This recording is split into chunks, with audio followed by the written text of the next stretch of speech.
আপোনালোকে ভাবিছে চাগে ন ৰাতিপুৱাই মাহঁতে ৰেডি হৈ ক'ত যাবলৈ ওলাইছে। আচলতে ওদালগুৰিত বুধবাৰে বজাৰ বহে আৰু প্ৰায় ৰাতিপুৱা 4টামানতে বহে। আমি বাৰু 4টা বজাত যোৱা নাই, সাৰে পোৱা নাই যিহেতু।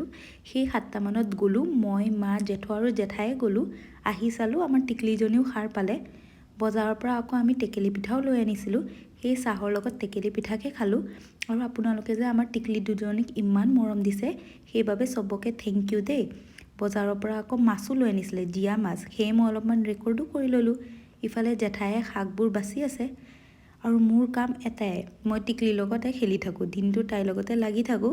তাই অলপমান শুই আছিলে, কিন্তু দেখিছে নহয় মই তাইক ডিষ্টাৰ্ব দি আছিলোঁ। ইফালে চবেই কথা চথা পাতিলে। আকৌ দিনৰ চাহ খোৱা টাইম হ'লেই নহয়, যিহেতু মই আপোনালোকক কৈছোঁৱে ইয়াত আহিলে মোৰ চাহ খোৱাটো বেছিয়ে হয়। সেই চাহকাপো খাই ল'লোঁ মিঠাইৰ লগত ধুনীয়াকৈ। আকৌ ফ্ৰুইটছ কাটি দিলেই নহয়, মানে দিনটো মোৰ খোৱাই হৈ আছে আৰু তাৰ বাহিৰে একো কামেই হোৱা নাই। সন্ধিয়াকৈ আকৌ অলপমান তাইক ঘূৰালে, তাৰপৰা আকৌ খালোঁ আমি পাপৰ, আকৌ চাহ কচৰি, মানে খায়ে আছোঁ আৰু দিনটো। আজিলৈ আহিছোঁ তেন্তে, বাই।